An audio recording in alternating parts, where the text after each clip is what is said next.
বয়সটা 34 পেরোলেও খেলার মাঠে এখনো যেন টকবগে যুবকই রয়ে গেছেন সাব্বির রহমান।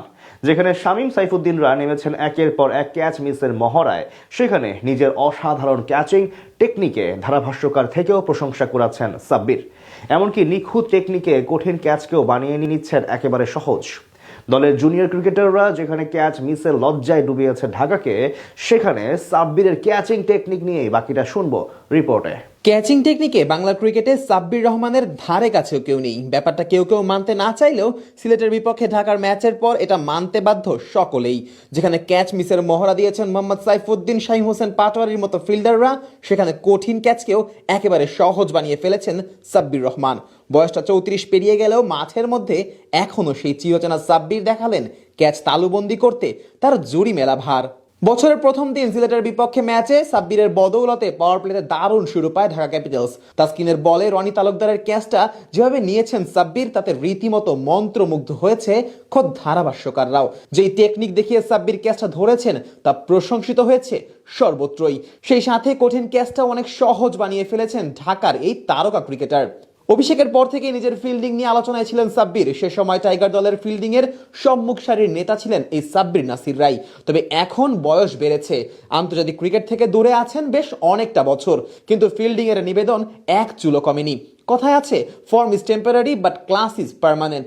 সাব্বিরের ফিল্ডিং এও ঠিক সেভাবে চিন্তা করা যেতেই পারে, কেননা সাব্বির হয়তো আন্তর্জাতিক ক্রিকেট থেকে দূরে আছেন, হয়তো এখন আর লাইমলাইটে থাকেন না, তবে সেই আগের মতো ফিল্ডিংটা ঠিকই করতে পারেন সাব্বির। সিলেটের বিপক্ষে ম্যাচের কথাই ভাবুন। ম্যাচের তৃতীয় ওভারে সালমান মির্জার বলে বড় শট খেলতে যান রনি তালুকদার, কিন্তু সেই শটে এলিভেশন পেলেও বাউন্ডারির বাইরে পাঠাতে ব্যর্থ হন রনি। উল্টো ক্যাচ উঠলে মিড অনে থাকা সাব্বির দৌড়ে প্রায় 20 গজের মতো পিছিয়ে যান। আর এখানেই সাব্বির দেখান তার টেকনিক। যেখানে পেছনে দৌড়ানোর সময় বেশিরভাগ ক্ষেত্রেই ফিল্ডার বল হারিয়ে ফেলে, সেখানে সাব্বির পেছনে গেছে ব্যাক প্যাডলিং করতে করতে, আর সেই সাথে তালুবন্দি করেন দারুণ এক ক্যাচ। তার সেই ক্যাচের প্রশংসা করেছে খোদ ধারাভাষ্যকাররাও। সাব্বিরের ক্যাচ ধরার সময় কিছুটা দূরেই দাঁড়িয়েছিলেন শামীম হোসেন পাটোয়ারি। একেবারে কাছ থেকে সাব্বিরকে দেখেছেন ক্যাচ নিতে, তবে এত কাছ থেকে দেখেও কিছুই শিখতে পারেননি শামীম। ম্যাচের 17তম ওভারে সালমান মির্জার বলে বড় শট খেলতে যান আজমতুল্লাহ ওমর জয়, তবে সেই ক্যাচ ধরতে ব্যর্থ হন শামীম।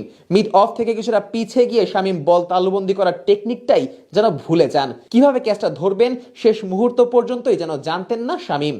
তার এই ক্যাচ মিস দেখে লজ্জায় রীতিমতো মুখ ঘুরিয়ে নেন সাব্বির রহমানও। ম্যাচের 19তম ওভারে আবারও ক্যাচ মিসের মহড়া দেখায় ঢাকা। এবারও বোলিং প্রান্তে সালমান মির্জা, এবারও ক্যাচ তুলেন সেই ওমর জাই, কিন্তু লং অফে সেই ক্যাচটি ধরতে পারেননি শামীম। শুধু ক্যাচ মিস না, বরং সেখান থেকে বাউন্ডারিও হজম করতে হয় ঢাকাকে। এর আগে সেই একই ওভারে আরও এক ক্যাচ মিস করেন সাইফুদ্দিন। মিড উইকেট অঞ্চলে একেবারে ডলি ক্যাচ মাটিতে ফেলে দেন এই অলরাউন্ডার।